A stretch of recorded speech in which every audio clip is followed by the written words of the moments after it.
दोस्तों और साथियों, आज के ज़माने में महंगाई इतनी बढ़ चुकी है कि पत्नी सोचती है कि वो पति का हाथ बटाएगी। वो भी अगर मिलकर के उसके साथ कमाएगी तो फिर घर का खर्च ठीक से चलेगा। वो बच्चों के भविष्य के लिए कुछ अच्छा कर सकते हैं। यही सोच करके नीलम अपने पति का हाथ बटाना चाहती थी, क्योंकि जिस फैक्ट्री में उसका पति सुरेश काम करता था, उसी फैक्ट्री के पास कमरा लेकर के सुरेश अपनी पत्नी नीलम को रखता था। नीलम अपने पति से कहती है कि मैं पूरे दिन अकेली रहती हूँ, कमरे पर ना कोई बात करने के लिए, और मैं बोर होती हूँ। अगर आप किसी छोटे मोटे काम पर मुझे फैक्ट्री में काम पर लगवा दें, चाहे सफाई सुथराई का क्यों ना हो, तो मेरा टाइम भी पास हो जाएगा और मुझे 2 पैसे मिलेंगे तो वह घर में ही आएंगे। और सुरेश नीलम को बहुत मना करता है कि मैं जो कमा रहा हूँ, मैं जो कर रहा हूँ और ओवर टाइम लगा दूंगा, लेकिन तुम्हें बाहर निकलने की जरूरत नहीं है। लेकिन नीलम उसको बार बार उकसाती रहती है, कहती रहती है, जोर देती रहती है, घर में 4 पैसे फालतू भी आएंगे। इसीलिए सुरेश अपने फैक्ट्री में बात करता है और जल्द ही उसको उसकी पत्नी को एक छोटी सी नौकरी वहां पर मिल जाती है। तब जो कुछ होता है वो बड़ा ही हैरतनाक और बड़ा ही दर्दनाक था। एक पति ने अपनी पत्नी की नौकरी फैक्ट्री में लगवा दी थी, लेकिन उसे नहीं पता था कि वह जिस फैक्ट्री में अपनी पत्नी की नौकरी लगवाने जा रहा है, उसी वजह से उसकी हत्या हो जाएगी और उसे मौत के घाट उतार दिया जाएगा। आगे सुरेश को मौत के घाट क्यों उतार दिया जाता है, यह वजह सुनने वाली है। और दोस्तों, यह एक सीख भी है, एक सबक भी है। वो कहते हैं ना कि औरत घर संभालने के लिए है और मर्द बाहर कमाने के लिए होता है। मर्द बाहर से कमा के लाता है, औरत घर में रह के उसे अच्छे तरीके से खर्च करती है, तो उस पैसे में बरकत ही अलग होती है। और दोस्तों, तजुर्बेकार लोग तो ये बताते हैं कि जिस घर में औरतें बाहर कमाने के लिए जाती हैं, उस घर में कहीं ना कहीं विनाश जरूर होता है। दोस्तों, वीडियो को लाइक जरूर कर दिया करें। हमारी मेहनत को देखते हुए सुरेश के ऊपर जब पूनम दबाव बनाती है कि मैं घर पर अकेली रहती हूं, मेरा मन नहीं लगता है, आप मुझे फैक्ट्री में किसी छोटे मोटे काम पर लगवा दीजिए।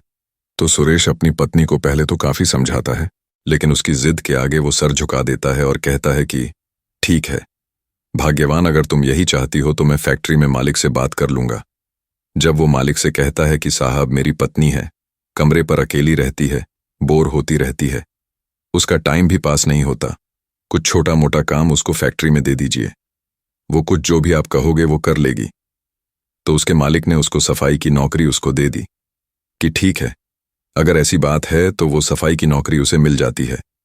यूं तो नीलम जो थी वो हाई स्कूल किए हुए थी, यानी 10वीं पास की हुई थी, पढ़ी लिखी थी और अच्छी जानकार थी। ऊपर से वो ऐसे स्वभाव की थी, चंचल थी, शौक थी और खूबसूरत भी थी। जब वो फैक्ट्री में जाना शुरू हुई और एक दिन मालिक के कमरे की जब वो सफाई कर रही होती है और मालिक की नज़र जब 25 साल की खूबसूरत नीलम पर पड़ती है, तो उसकी नीयत उसके गदराए हुए जिस्म को देख के खराब हो जाती है। मालिक का दिल अपनी नौकरानी पर आ गया था, अपनी फैक्ट्री में काम करने वाले मुलाजिम की पत्नी पर आ गया था। और उस दिन जब उस पत्नी पर उसका दिल आया, तो अब वह सोचने लगा कि नीलम से कैसे बात आगे बढ़ाई जाए। इसलिए वह ज्यादा से ज्यादा नीलम से अपने आसपास अपने कमरे की सफाई और इधर उधर की अपने आसपास की सफाई करने के लिए ही कहता। और उसने फिर नीलम को कुछ पैसे, जब उसकी 1 महीना हो गया, तो जो उसकी पगार तय की थी उससे बढ़ाकर पैसे दिए। कभी कोई उसको खाने पीने की चीज दे दिया करता, यानी वो नीलम के दिल में अपनी जगह बनाने में कामयाब हो गया था। नीलम सोचती थी कि मालिक कितने अच्छे हैं, कि वो उसका कितना ख्याल रखते हैं। कभी कभी तो वो यह सोचती कि अगर उसकी शादी भी किसी ऐसे ही बड़े आदमी से होती तो उसके भी नौकर चाकर आगे पीछे होते। ये सारी चीजें जब उसके ख्याल उसके मन में आते तो वो एकदम ख्याल को झटक देती। सोचती कि अपनी ऐसी किस्मत कहाँ, अपनी तो किस्मत सफाई करते करते ही गुजर जाएगी, दूसरों के झाड़ू पोछा लगाते लगाते ही अपनी जिंदगी तो गुजर जाएगी। लेकिन उसको नहीं पता था कि उसके मालिक की जिस फैक्ट्री में वह काम कर रही है, उसके मालिक की नज़र उस पर पड़ चुकी है और अब उसकी किस्मत बदलने वाली है। दोस्तों, एक दिन जब नीलम मालिक के ऑफिस में आती है सफाई करने के लिए, तो मालिक उसकी बाह को यहां से पकड़ लेता है और उसकी बाह को पकड़ के ऊपर उठाता है और कहता है कि नीलम, तुम इतनी सुंदर हो, इतनी खूबसूरत हो, मुझे अच्छा नहीं लगता कि तुम यह सफाई का काम करो। मैं सोचता हूं कि तुम्हें कोई अच्छी सी जॉब दूं, अच्छी नौकरी दे दूं। वो कहती है कि मालिक, मैं पढ़ी लिखी हूं, अगर आप इसके अलावा भी मुझे कोई और काम देंगे, कोई और जॉब देंगे तो मैं उसे भी बखूबी करने के लिए तैयार हूं। तो फिर उसे अकाउंटेंट की नौकरी दे दी जाती है। मालिक कहता है कि मैं तुम्हें ऐसा प्रमोशन दे रहा हूं, ऐसा प्रमोशन कर रहा हूं तुम्हारा कि तुम खुशी से झूम उठोगी। और फिर वो कहता है कि मैं तुम्हें आज से अकाउंटेंट बना देता हूं।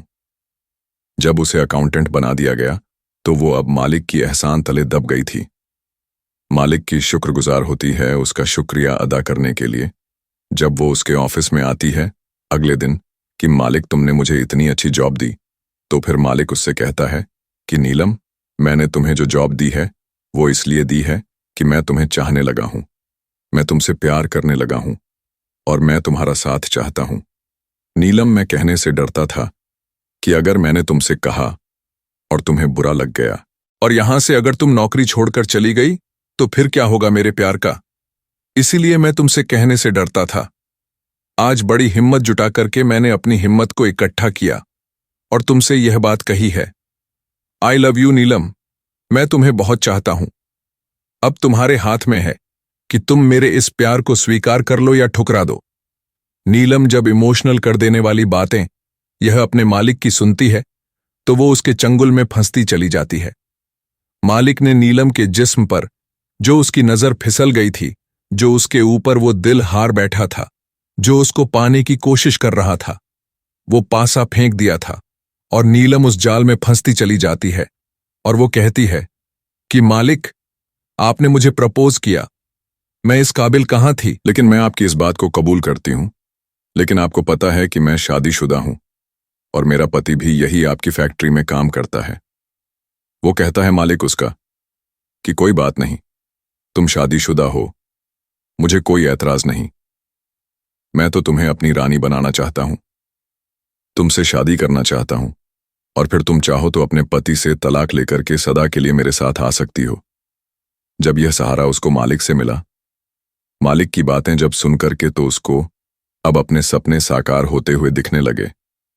नीलम जो सोचती थी कि उसकी ऐसी किस्मत कहां कि वो किसी मालदार, किसी रईस आदमी की पत्नी बनती और उसके आगे पीछे भी नौकर होते, वो सपना साकार होता हुआ उसको दिख रहा था। वो सोचने लगी कि वो जो सोचती थी, जो उसकी इच्छाएं थीं, वो पूरी हो रही है।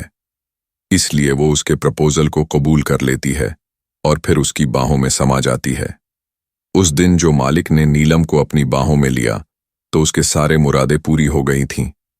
एक बार जो मालिक और एक नौकरानी के बीच में जिस्मों के संबंध बने, दोनों ने एक दूसरे को सुकून दिया, तसल्ली दी और एक दूसरे के साथ वासना का गंदा खेल खेलने लगे, तो फिर यह खेल यहीं पर नहीं रुकता है, बल्कि अब आए दिन खेला जाने लगा। जब नीलम ज्यादा अपने मालिक के ऑफिस में या अगल बगल रहने लगी, हर वक्त खिली खिली रहने लगी, तो फिर जो बाकी कंपनी के मुलाजिम थे, जाहिर सी बात है कि उनको शक होने लगा कि नीलम और मालिक के बीच कुछ ना कुछ चल रहा है। अब ये बात चलते चलते पहुंचते पहुंचते पहुंच जाती है नीलम के पति के पास भी। अब नीलम का पति जब इस बात को देखता है, सुनता है, तो फिर उसके तो पैरों के नीचे से जमीन निकल जाती है। क्या सोच करके उसने अपनी पत्नी को फैक्ट्री में, कंपनी में लगवाया था, और यह क्या हो गया। वो देखना चाहता था कि यह अफवाह है या वाकई यह बात जो है वो सच है। इसलिए उसने अपनी पत्नी के ऊपर नजर रखनी शुरू कर दी। एक दिन जब उसने देखा कि उसकी पत्नी मालिक के ऑफिस में गई है, वो जब कंपनी आती थी बड़ी बनी ठनी हुई। उसने अपना पहनावा भी बदल दिया था, रहने सहने का ढंग भी बदल दिया था। जो पहले साड़ी में रहती थी, आज वो जीन्स पट और शर्ट में रहती थी।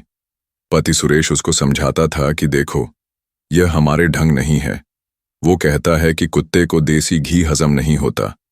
इसीलिए जब मालिक की मेहरबानी नीलम के ऊपर होना शुरू हुई तो मालिक ने उसके ऊपर नोटों की बरसात करनी भी शुरू कर दी। कुछ एक्स्ट्रा पैसे भी उसको देने शुरू कर दिए, उसकी पगार के अलावा कि ये तुम्हारे पहनने ओढ़ने के लिए है, ये तुम्हारे बनने संवरने के लिए है। जब तुम मेरे सामने आना तो अच्छी तरह से बंद संवर के आना, अच्छी तरह से पहन ओढ़ के आना। मुझे हर वक्त तुम एकदम टिप टॉप चाहिए। इसलिए मालिक की मेहरबानी से मालिक के पैसों पर वो ऐश कर रही थी। पति को लग चुका था कि उसकी पत्नी गलत रास्ते पर पहुंच चुकी है। इसलिए जब वो पत्नी उसकी मालिक के ऑफिस में गई और घंटों बाद वहां से निकली, उसके बाल, उसके जो है मेकअप, लिपस्टिक भी इधर उधर थी और उसकी हालत जो थी वो कुछ अजीब ही थी। यानी सेक्स के बाद जब औरत हो या आदमी हो, उनकी हालत होती है तो एक अजीब सी होती है और थका हुआ जिस्म होता है। बस उसने अंदाजा लगा लिया था। एक तजुर्बेकार आदमी, शादीशुदा आदमी, जिस पत्नी के साथ वो अपनी सोता था, उसके साथ वो रात को तन्हाई में वो पल गुजारता था, तो उसको पता था कि यह उसकी बीवी क्या करके आ रही है। मालिक के कमरे से रात को जब अपने रूम पर अपने घर में पहुंचते हैं तो पत्नी को वह समझाने की कोशिश करता है कि मैं इसी दिन से डरता था कि कहीं कोई ऊंच नीच ना हो जाए, और मेरा डर आज वो सच्चाई में बदल गया। तुम्हारे कदम बहक चुके हैं और तुम मालिक के साथ गलत रिलेशन में आ गई हो। तो पहले नीलम अपनी बात को बनाने की कोशिश करती है। वह पति को समझाने की कोशिश करती है कि नहीं, मैं अकाउंटेंट हूं, तो इसलिए मालिक को हिसाब समझाने के लिए मैं उनके ऑफिस में जाती हूं। देर लग जाती है, लोग तरह तरह की यूं ही बातें बनाने लगते हैं। मेरी तरक्की से, मेरी कामयाबी से लोग जल रहे हैं जो बाकी एम्प्लॉई हैं कंपनी के। लेकिन सुरेश जो भांप चुका था, जो देख चुका था, इसीलिए उसको समझाने से कोई फायदा नहीं था। अब वो अपनी पत्नी से मालिक की नौकरी यानी कंपनी छोड़ने के लिए जोर देने लगा था कि तुम जॉब छोड़ दो और जो कुछ करूंगा वो मैं करूंगा। इस बात को लेकर के दोनों के बीच में झगड़ा होने लगा। जब झगड़ा ज्यादा बढ़ा तो अब सुरेश अपनी पत्नी को मारने पीटने पर उतारू हो गया, क्योंकि उसे तो मालिक से वह संतुष्टि भी मिल रही थी, सेक्स की इच्छा भी उसकी पूरी हो रही थी, और दूसरी तरफ उसको पैसा भी मिल रहा था। और अब शहर की हवा और जो ओढ़ने पहनने के लिए उसे मॉडर्न स्टाइल में कपड़े, लिपस्टिक और ये क्रीम पाउडर, ये महंगी महंगी प्रोडक्ट जो मिल रहे थे, ये सारी चीजें उसको नौकरी छोड़ने के बाद नहीं मिलते। इसलिए उसने अपने पति का विरोध करना शुरू कर दिया और उसका सामना करने लगी। कहने लगी कि तुम कुछ भी कर लो, मैं यह नौकरी नहीं छोड़ूंगी। जब वह पिटने लगी, सुरेश उसको मारने लगा। इस बात को लेकर के और नौकरी छोड़ने के लिए दबाव बनाने लगा। तब नीलम ने अपने मालिक से कहा कि आज तुम्हारी वजह से मैं इस मुकाम पर हूं। मेरे पति को यह पता चल चुका है कि तुम्हारे साथ मेरे नाजायज संबंध है, इसीलिए मेरे पति से हमेशा हमेशा के लिए मेरा पीछा छुड़ा दो और मुझसे शादी कर लो। क्योंकि अभी मालिक का दिल नीलम से भरा नहीं था। अभी वह उसकी जवानी को पूरी तरह से उसने उसकी हवस नहीं भरी थी, इसलिए वह नीलम को और इस्तेमाल करना चाहता था। इसलिए उसने नीलम से कहा कि ठीक है नीलम, अगर तुम यही चाहती हो कि तुम्हारा पति तुम्हें ना मारे, तो फिर मैं तुम्हारे पति को रास्ते से ही हटा देता हूं। नीलम कहती है कि ठीक है, चाहे उसको आप रास्ते से हटा दो, मार दो, जान से मार दो या कहीं भेज दो, कुछ भी कर दो, या मेरे साथ शादी कर लो। मैं हमेशा के लिए तुम्हारे साथ रहूंगी। कोई ना कोई ऐसा रास्ता निकाल दो जो मेरी जान बच जाए। मालिक था, वो उससे शादी नहीं करना चाहता था, वो तो उसको अभी और इस्तेमाल करना चाहता था। इसलिए वो अब सुरेश को जान से मारने के लिए प्लानिंग करने लगता है, और 2 किराए के जो इस तरह के जो क्रिमिनल माइंड लड़कों को बुलाता है, उनको लाखों देता है और कहता है सुरेश को मारने के लिए। सुरेश जब फैक्ट्री से निकलता है काम करके, शाम हो चुकी थी, क्योंकि पत्नी का गम था कि पत्नी उसकी मालिक से हिल गई है, मिल गई है, उसका सामना करने लगी है। ये जब गम लगा पत्नी की बेवफाई का, तो शराब पीने लगा था। इसलिए फैक्ट्री से निकलने के बाद आगे एक ठेका पड़ता था। उस ठेके पर पहुंचता है, वहां जमकर के दारू पीता है और झूमता हुआ अपने घर की तरफ चलने लगता है। तभी वो किराए के क्रिमिनल माइंड जो मर्डरिस्ट थे, वो उसको पकड़ते हैं और फिर उसके पेट में कई बार चाकू के कर देते हैं और उसको लहूलुहान हालत में छोड़ के वहां से भाग जाते हैं। क्योंकि सुरेश के अंदर उस इतनी हिम्मत नहीं थी। नशे में वह झूम रहा था कि वह उनसे कोई विरोध करता या अपने बचाव में कुछ करता। वह लहूलुहान हालत में पूरी रात वहां पर पड़ा रहता है और ज्यादा खून बहने की वजह से रात के किसी पहर उसकी मौत हो जाती है। सुबह जब सड़क पर लोगों ने उसको पड़े देखा तो पुलिस को फोन किया जाता है। पुलिस जब आती है, देखती है, तो उसको पोस्टमार्टम के बाद उसकी जो है बॉडी उसके घर वालों के हवाले कर दी जाती है। लोगों ने उसको पहचान लिया और फिर जब पुलिस ने छानबीन तहकीकात शुरू की तो इसमें जो है एक पत्नी का नाम निकल करके आया कि नीलम ने ही अपने प्रेमी फैक्ट्री मालिक से कह करके अपने पति सुरेश को मरवा दिया है, क्योंकि नीलम अपने मालिक से प्यार करती थी, उसके साथ गलत रिलेशन बना लेती थी और उसके साथ शादी करने वाली थी। लेकिन जब पुलिस के सामने सच्चाई आई तो मालिक तो पैसे भरने के बाद उसका तो नाम अलग हो जाता है, और अपने पति को मरवाने में अब नीलम जो है मैन सस्पेक्ट बन जाती है, और फिर उसकी गिरफ्तारी होती है और फिर उसको जेल भेज दिया जाता है। तो दोस्तों, इस तरह के हालात कभी कभी बन जाते हैं।